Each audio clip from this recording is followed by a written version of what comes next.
Hi, everyone. My name is Ryan Lee. I'm a one-time professional Go player from the American Go Association. You might have seen me from YouTube or perhaps a past stream or a tournament that I played in. So thank you all for coming to the lecture today, and I hope the day has been going well for everyone. Today, I will discuss the topic of attachments.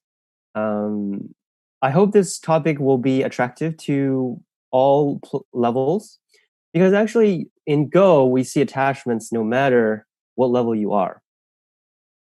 Just a quick overview of the lecture. The title of the lecture is technically, well, how to respond to attachments.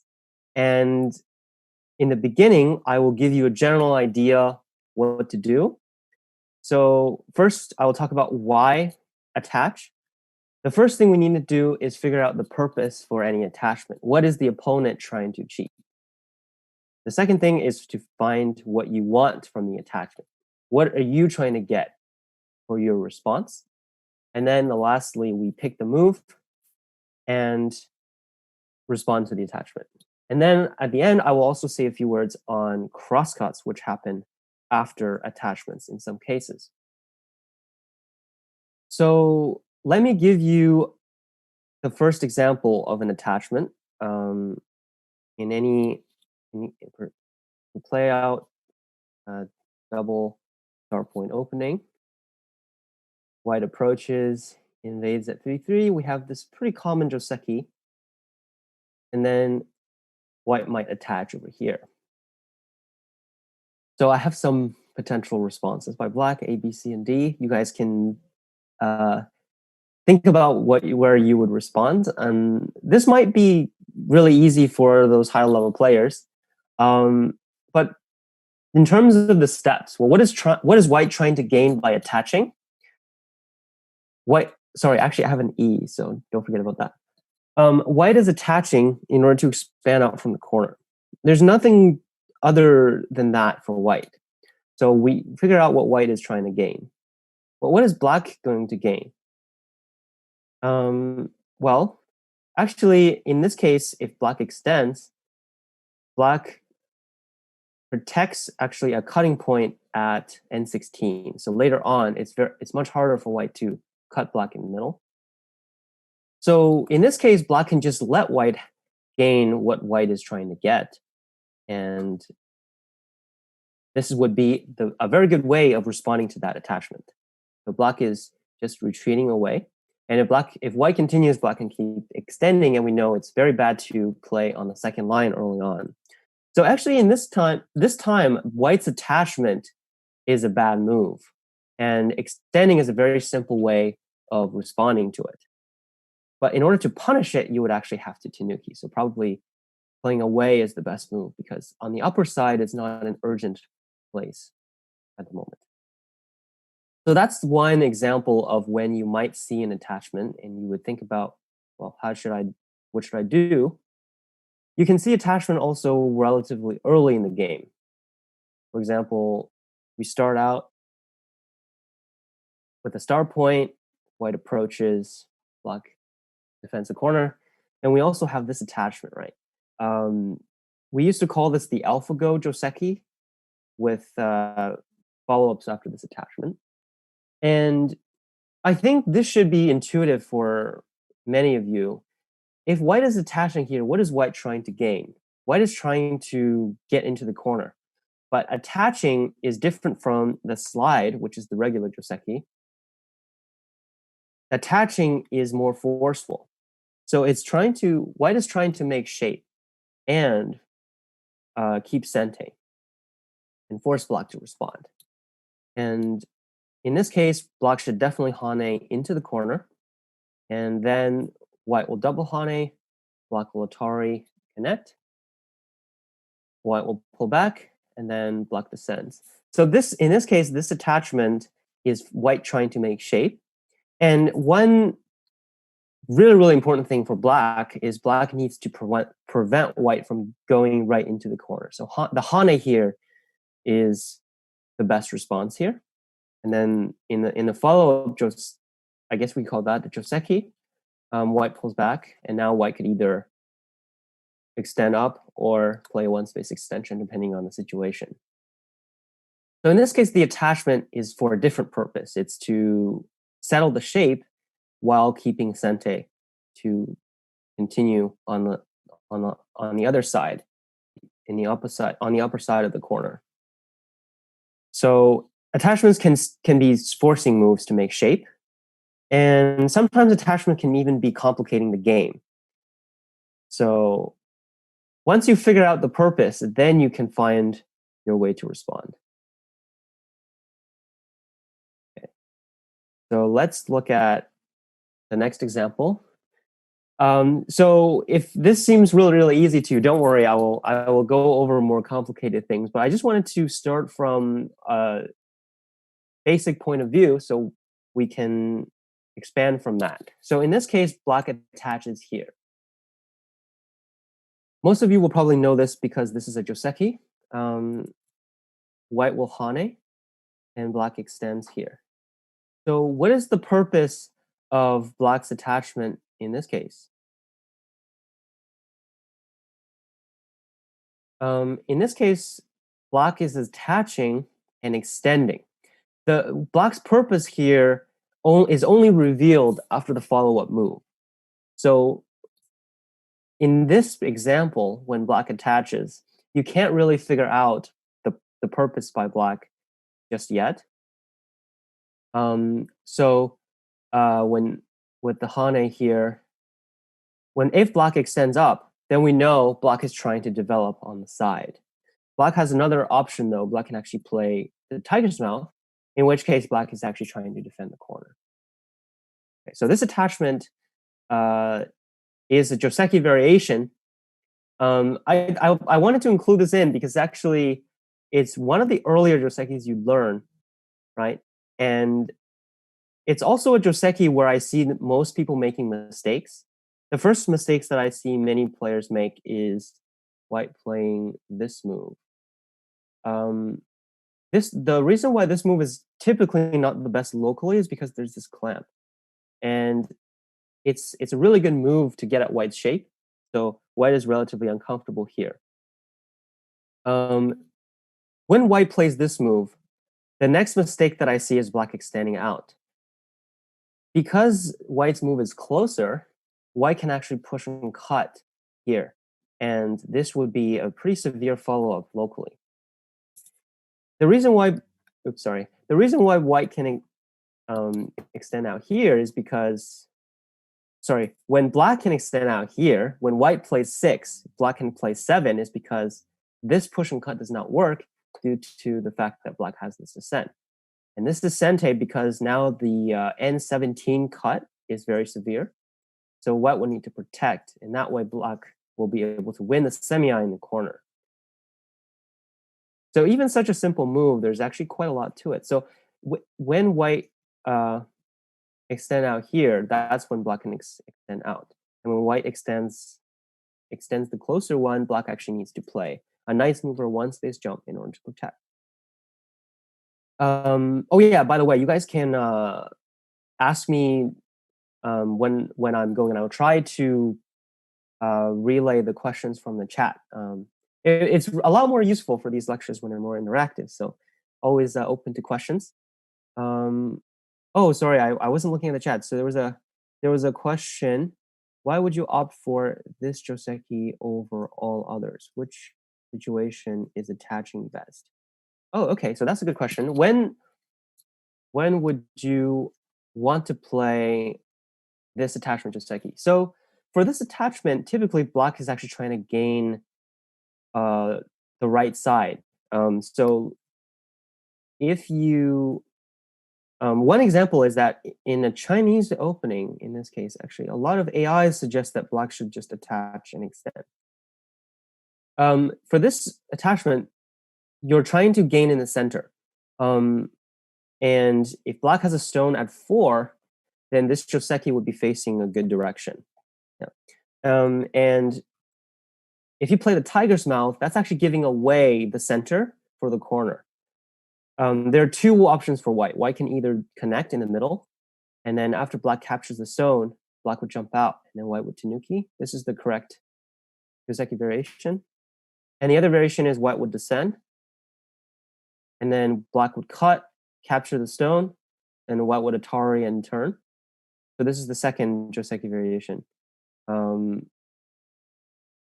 so here, white would have a choice of either getting the center or going for more territory here. Uh, so I guess, I mean, it's always hard to say something general about a joseki. So yeah, perhaps if you want the center, you would extend and attach. But actually, this joseki is somewhat situational. If you've seen some recent pro games, you would notice that actually a lot of players do not. Most professionals don't play this attachment, and it's actually because it's a slight loss by black locally. Because in most of these variations, black gets gote, and I think that's a very simple reason of why many high level players don't like to play this joseki in particular for black. But the difference is very minor, so I wouldn't. This is why I don't really go get into that for most of the time when going over this. So don't worry about the slight loss per se. The next question: should white then be closer at M17? Oh, okay, yeah. So that's a good question. So if we go back to my previous um, variation. Sorry, I think I have too many. Okay, here we go. So here, white can play the tiger's mouth. Yeah. So this tiger's mouth is um, slightly better than L17. This forces black to defend right away. Yeah. So this would be fine. Could you play out the clamp a few moves? Oh yeah, sure. So the clamp is a very uncomfortable move for white, because if black clamps, white pretty much has to connect back. If white blocks, then black can atari, and white's shape is very squished here, and it's not as efficient as if you just had the tiger's mouth, for example. And when you have this shape and you get clamped, you actually can't extend out, because when black pushes through, then the sixth stone gets completely cut off. So that's also very annoying for white. Yeah. So typically, you pretty much have to connect. And if white connects later on when black pincers, there's even more weaknesses later. For example, the peep here at M18. So for all of these reasons, this is generally not the best shape. It can be a good shape if black has the connection already to protect here sometimes, but typically I say this is a slight mistake by white. Yeah. So yeah, last thing that I want to mention for this particular shape is the variant of this, so-called, is the 3-4 corner. I see this so frequently for so many players. When I do game reviews or something, I see this attachment. This, everyone, is not joseki. Do not play this detachment for a 3-4 corner with a low approach. This is very bad by white. Okay, so don't play this. It will result in a loss. I'm not sure why this kind of got into people's minds. Maybe it's just a common mistake, because for the start point it is a joseki, but for the 3-4 it's not. And this, for the simple reason that if you play this out, white's corner is much smaller, and also if black um, gets stronger here later on, there's still a hane and push and cut, so there's still some audrey over here. Another question about the upper right, it seems. I learned that Ralph XX says, I learned that black should defend at Q14 rather than R14. What are, oh, Q14 versus R14. So the question is whether you should jump or you should play the knight's move. So the differences between these two are subtle, and we can probably just uh, say that, well, for a fourth line move, in general, it's just better when you enclose territory on the right side. And that is when you have another stone, then you definitely want to play the one space jump. So, for example, here, if you want to spend another move in the R10 area, then you should play this one space jump at 7. If you play the low move, when you enclose territory later on the right side, it's going to be less efficient. So I think that's the main difference. Yeah, I think we can just say for in general, when you play a high move, um, you we can say, well, what's the difference between if you jump or you play the knight's move, right? And that's pretty much for the same reason. If you want to develop something big on the right side, then you would play the jump. Or if you had a stone here already, you would also play the jump at Q14 for better shape. Yeah, you want to combine fourth and third line moves. So that would be cases where I would choose one over the other. Sometimes if you have a high stone here, then you might play the low one, because for the low one, it's for that same reason. You want to combine the third and fourth line moves, usually for more efficiency. The high one also works. It's just later on there is an invasion. So the differences are really, really subtle. And it kind of depends on what you want to do later with the right side. Yeah, but typically the low one, it's one move fixes everything, but it's less efficient from the high one if the high one you add another move. Okay, so that's the main difference there. Yeah. Okay, I didn't mean to spend this long on that joseki because we have a lot to cover. So let's move on.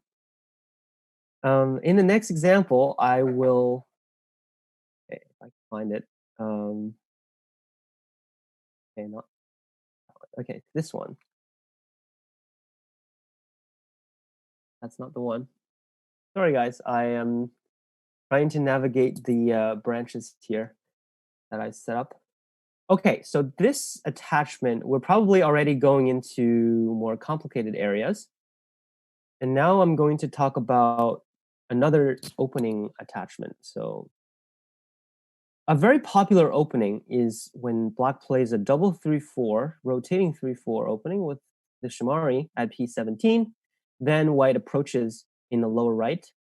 Black attaches under, connects back, and white attaches. So let's talk about this attachment.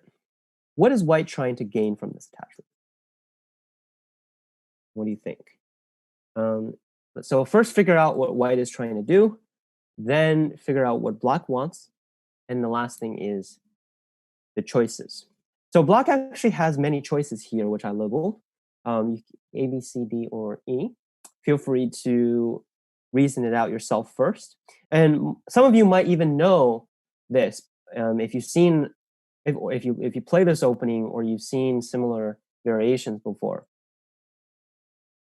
So maybe I'll give you 5 seconds to think about it. Okay, so here, this move, the purpose is actually a probe.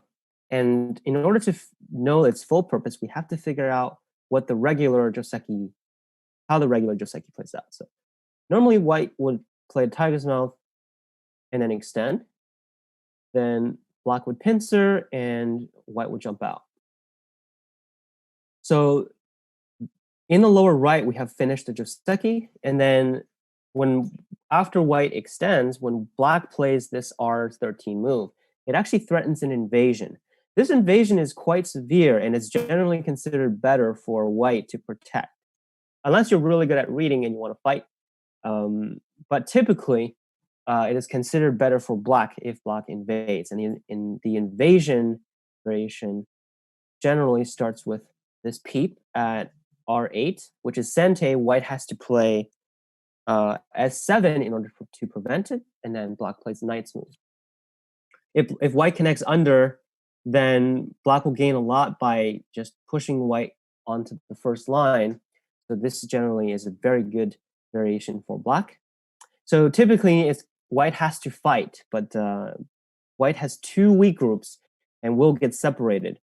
Um, the variation is quite complicated, so I'm not going to go into too much detail here. Um, so here, you just have to remember that generally white needs to jump out.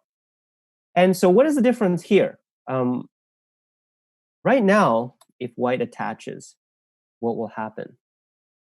So black could either hane or black can extend back.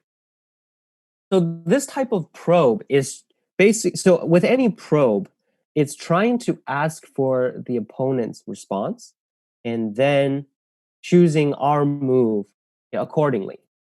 So in this case, the probe is asking what he wants, right? And I'll just go over some popular responses. If black pawn is on the outside, white will jump. And later on, there's a potential weakness over here. If white has a stone in this M17 or N17 area, white could hane, then kosumi, and then tiger's mouth. So that leaves a co-variation in the corner. So because originally it was black's territory, this is a very annoying follow-up for black. So black would need to counter that later on. The more popular response for black is to pull back. White jumps. And now the follow-up becomes slightly different. So now the follow-up is white could hane, extend, and then hane here. Even though black can cut off white, but white gains a lot of territory in the process. So sometimes white can actually push first, and then extend into the corner. So white lives, taking away black's territory, and also black would need to protect the cut at Q13. So in this case, black would probably need to add him. So in this case, black will need to play the hane actually. This move would be more aggressive, but it would also be more efficient. Yeah, so this leaves another follow-up for white to live inside black's territory. So later on, black would need to add another move to fully enclose the upper right. So here, the P13 move is very big. So the reason why I covered this first is that actually, when white attaches, a natural response is to actually just pull back. It's very simple, but it actually works quite well. If white plays this joseki again, then we just go back to the original variation, right? So that was a good move anyway. So now it's also a relatively good move. The probably the worst move for black is to tenuki. Actually, the cut over here at Q6 is not very severe. So the tenuki here wouldn't be very good, mainly because white's follow-up in the upper right is very severe, which will result in black losing most of the corner. So that would not be the best move. And probably most of you did not chose the tenuki. What I want you guys to remember is that when you have black shape in the upper right, you should never hane inside. Out of all the options, this is probably the biggest mistake. And the reason is actually quite simple. White can clamp again. And now you see why we covered that star point shape. This is actually pretty much exactly the same shape as earlier. So here, black cannot block because white will get an Atari. And it looks like white stones are all pointless, but white got them for free. So white can just complete the joseki, and all of these stones are going to help out later. And for example, if black invades, white can actually just sacrifice them later. So this is a good exchange for white. If black connects, again, the Q16 stone is very useful, but black is playing two moves inside the territory. So it's kind of like when you're playing a game and you're fighting, but your opponent is punching you, but you're just like letting them punch you. Kind of like that idea. So you don't want to be too defensive sometimes. Um, so you don't want to hane inside. All the other variations actually work. So black haning outside is also a potential response. In that case, white will crosscut, and then black would atari and extend under 3 times, and then extend back to finish off the corner. And then white will continue in the lower right in this variation. This used to be quite a popular opening in which black will gain 2 big corners of territory in sente, and white gains a lot of influence. Nowadays, this is considered slightly better for white, but definitely playable for both sides. Yeah, the slightly here is pretty much negligible. Yeah, so that's one other response. And another response is to just simply extend out. Now this one is leaves the corner. White can actually live directly in the corner. So white hanes and black blocks here, then white can descend. And in the corner, this is alive. This is called this is one variant of the small pig's mouth. So the full small pig's mouth is when you have this exchange. And locally it's actually a ko. But in this case, without white's exchange at Q18 and P18, this corner is completely alive. Yeah, so white leaves that corner move, and if I remember correctly, this move to live in the corner is about 18 points, which is not super big. A general good rule of thumb in the opening is when you do a side 2-space extension like this, it's typically worth about 20 points. So 18 points is, well, around the same, but it's, yeah, so it leaves a big move in the corner later. Yeah, so in this case, white would also just finish off the joseki. Yeah. So for this attachment, white's purpose is to probe the corner, and that way white can gain some benefits before finishing the joseki in the lower right corner.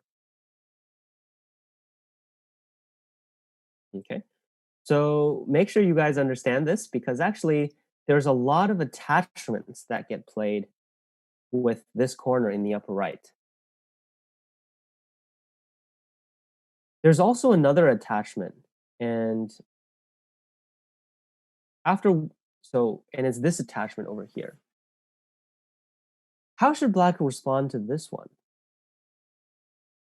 I also gave you some choices, so see which one you'd like. There are a few tenuki choices, like for example, this one space pincer directly attacks the white stone. Fighting at E is also tenuki. And then we have the 2 hanes and extension moves. So see which one you prefer. In this case, the most popular response by black is to hane above and then descend. This move keeps all of the corner territory and leaves the white's 2 stones relatively weak. The good thing about descending at S16 is that later on, if white encloses territory here, for example, the monkey jump reduces a very large amount of territory. So it's not very efficient for white to enclose territory here. So in this case, it typically results in white just finishing the joseki again, and we have something like this. Sometimes white plays the 2-space extension as well. So this attachment is trying to prevent black from making the 2-space extension here. So now black is not able to make a 2-space extension at A. Yeah. So this strategy is quite advanced, and it requires a lot of reading ahead and to make proper judgments accordingly. Yeah. So this attachment here, the purpose is to gain some quick forcing moves to prevent black from playing in the F area.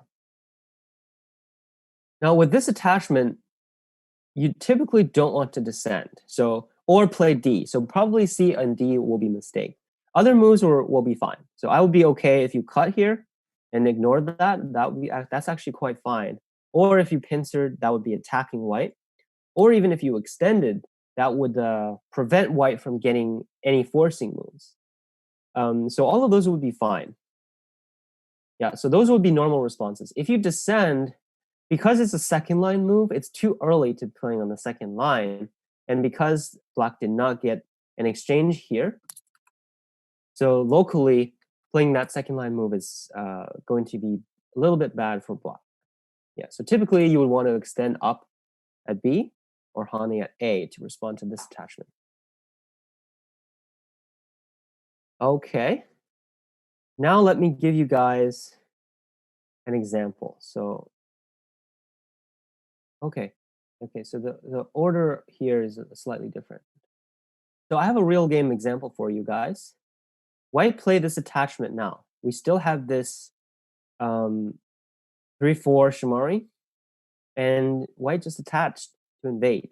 In this particular situation, what do you guys think should be the best answer?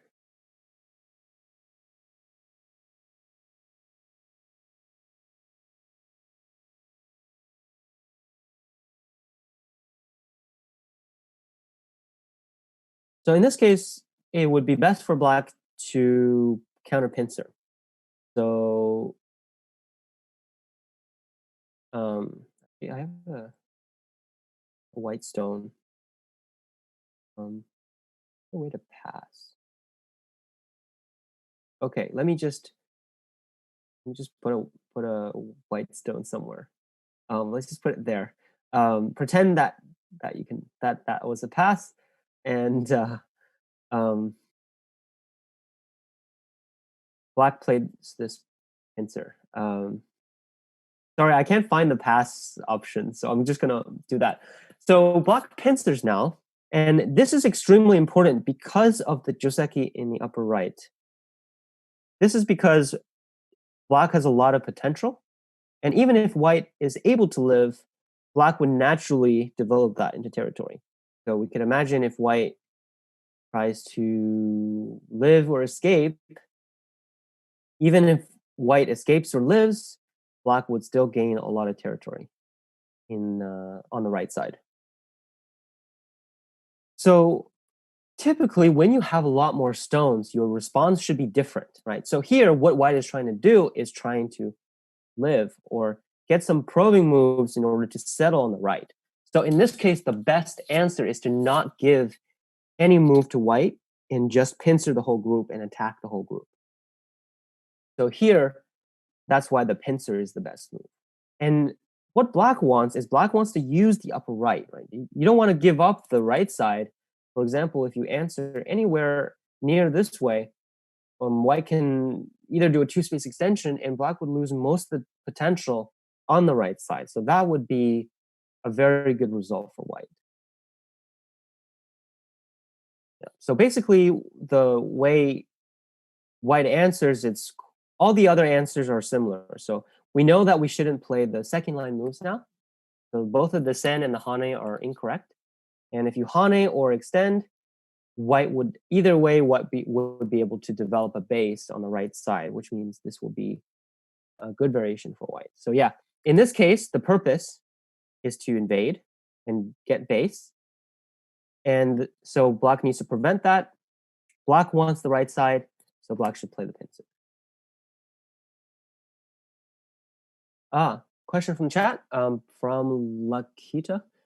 The best way for white to invade. Oh, without playing one. Okay, now you guys are challenging me. Okay, good. I actually managed to get rid of that. So here, how should white introduce black? With the upper right joseki variation, a common move to reduce is this shoulder hit, and this move is very annoying for black. If black doesn't answer, then when white blocks, it actually uses the R14 stone very well. So if black extends, white could hane. So locally, black is in trouble. So white would be able to easily make a base and deal with the stone. If black answers, then white would naturally just find moves to escape into the center. So usually when you reduce, you want to kind of lean onto a stone. The attachments can work. Um, it's not necessarily that the attachment is a bad move, but it is critical for black to pincer. Perhaps if you were more aggressive, you might want to attach on that stone, and then try to live on the right side. That would also be fine. Because actually, when white attaches here, it would be bad for black to do this, because in this case, white would be able to take advantage of the dead stone here and to gain some pretty easy eye space in the process. Black has a very bad shape over there. Um, so I think both of those would be fine, depending on what you want. Personally, I would probably just do a shoulder hit, um, but that's just me. I'm not. I don't like to be super aggressive in this case, unless I'm behind. So yeah, I think this would be a reasonable move. If black extends up, white can also just extend up as well, and then it's the same idea. Also, white might jump, so both of those would be okay. And if black wedges and connects, white can just play a light shape to escape. It's quite hard for black to continue enclosing the right side, um, because if for something like this, white can just cut black off, and that would be a good way to reduce.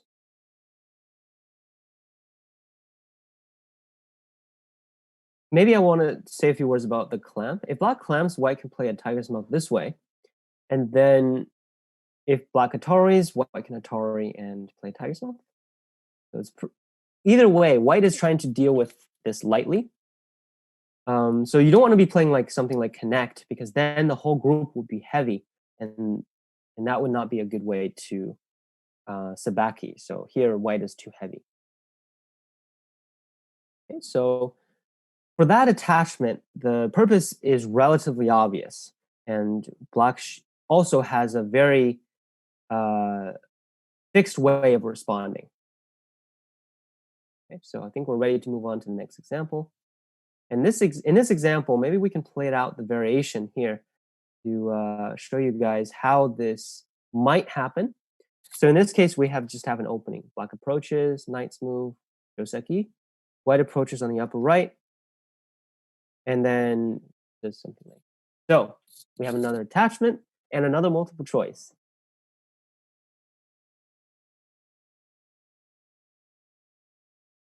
So this is probably one of the most common shapes with this. Black has a white extends at k16, and we have either this invasion or this attachment.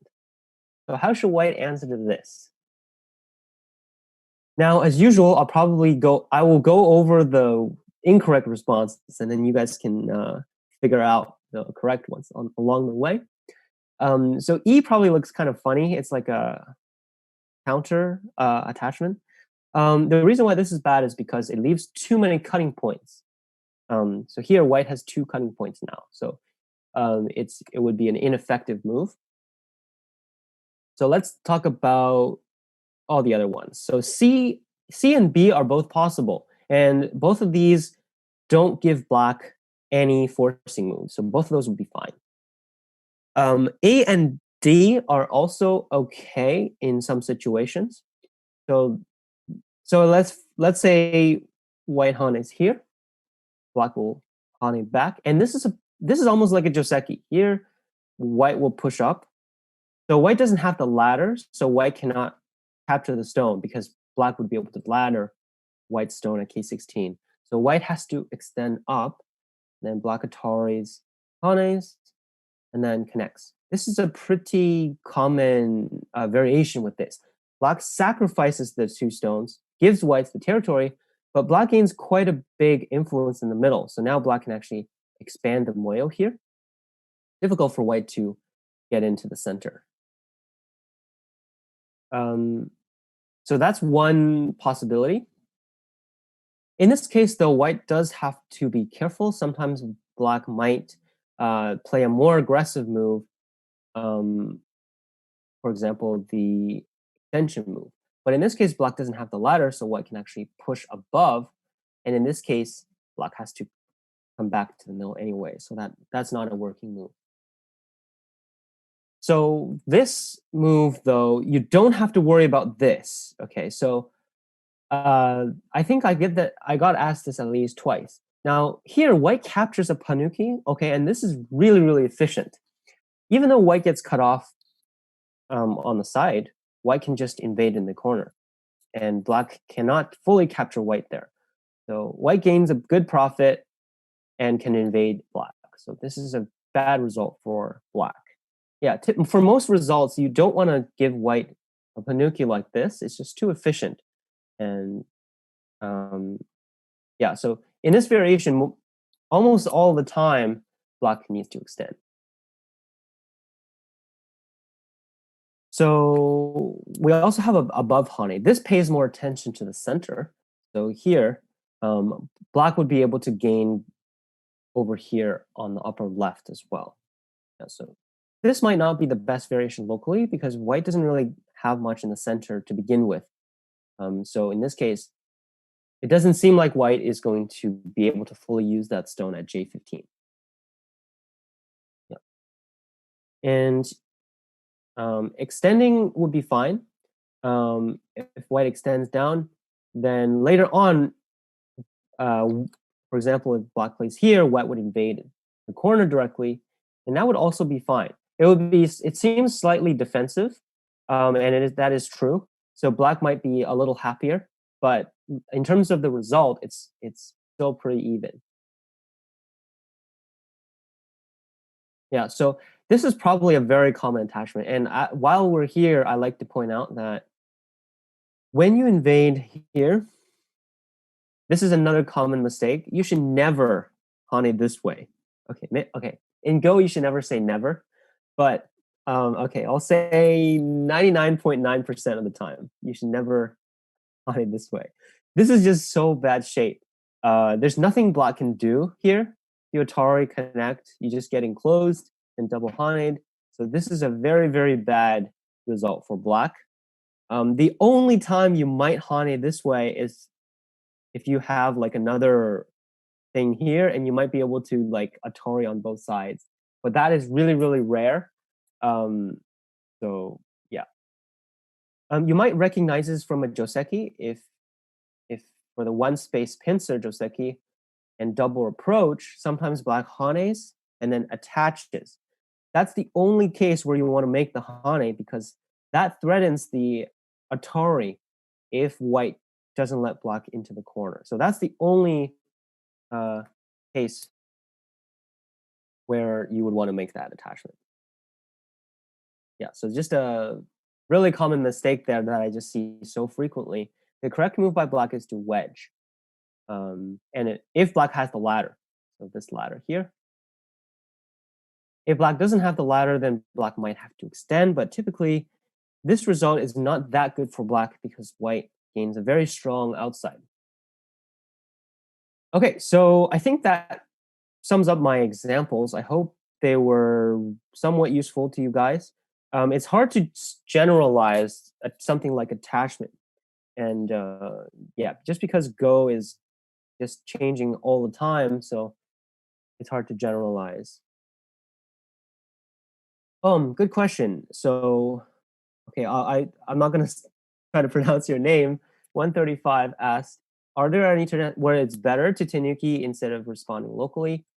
Um, for attachments that you tenuki, um, typically it's if your opponent is attaching to a place that you're strong. Um, I don't know if you can call my example here tenuki. So I think this is kind of like tenuki, right? When white attaches here. But tenuki immediately, it's typically not the best choice because when your opponent attaches onto you locally, you should gain the upper hand. So if you tenuki, then your opponent will have the first move, and they can gain from responding there. So I think most of the time you do want to answer locally. So I just wanted to conclude by saying a few words on crosscuts. When during my lectures, I usually like to say most generalizations in Go don't work, but actually this one is a good one. But for the crosscuts, you want to extend, and most of the time you do. So um, I will give in to this one generalization in Go. So for example, with this joseki, white would extend, and here I'll play out a simple joseki. White captures the corner, black gains the outside like this. So that's a case where you want to extend. And in some cases, you can gain more by Atarying, for example, in the upper left here, with this crosscut, you can Atari and block. But extending is also fine. Block can also just extend to the right. And for this one, though, is an example where you don't want to extend. Here, black should Atari and extend from the bottom, as we went over earlier. And if you just have like an empty corner and you get attached in crosscut, then yeah, you would just want to extend. So it's generally a good thing to remember. It's a good rule of thumb. Sometimes you can gain more by Atari, but that's rare. So you can go very wrong by Atari though. So sometimes don't assume that you can gain by Atari. So yeah, extending to crosscuts. Yeah, I think I can accept that. Yeah. All right, I think that pretty much sums up. Uh, okay, question. Yeah, so let's do some questions, I guess. Anything about the lecture or anything you want to ask me in general? Question from Kerbata. General question. Do you have a recommend study plan for Go? Anything other than Go problems? I think you really need it really needs to be personalized. We're all at different levels and at different stages. You need to focus on different things. And I think having a teacher would help a lot with that. It's not always the case that you could recognize it yourself. But yeah, in Go, you don't really want to focus too much on one thing unless it's reading. You can just focus on reading and not worry about anything else. Uh, but for other things, like you can't just do game reviews. You can't just look at pro games, and you can't just play games. So you do have to combine different aspects into your study plan. Yeah. But for different stages, you do need to focus on different things. Like in the beginning, you probably need to play more games to get a sense of how the game is, build some intuition, and use what you learned. And then once you get to high levels, that is going to change. Yeah. Any other questions? Oh, YTTERDAHL is asking when I started playing Go and what the ideal age to start playing Go. Well, I think that okay. Maybe I'll answer the first part first. So I started playing Go when I was about 3.5 or 4, actually. My father was a huge Go fan, and he wanted to teach me. But I didn't officially start learning Go until I was like about 5. Yeah. Um, so that was for myself.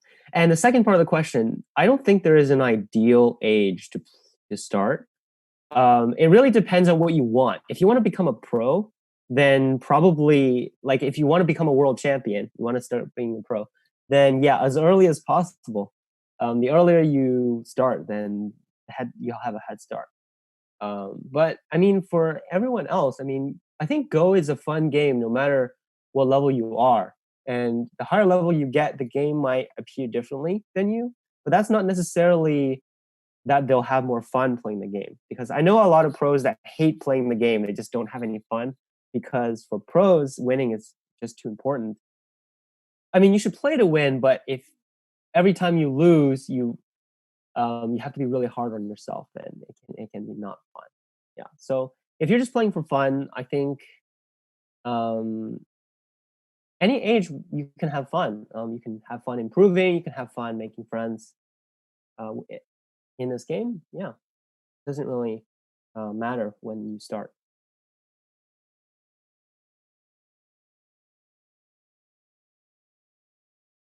Okay, if that's all the questions, then we can wrap up. Thank you for coming to the lecture. I hope today you learned at least something that will help you. And if you're interested in other content, I have a YouTube channel, so you can check that out. Yeah, so that's it. Thank you so much. Thanks to Jared and Steven for being the producers.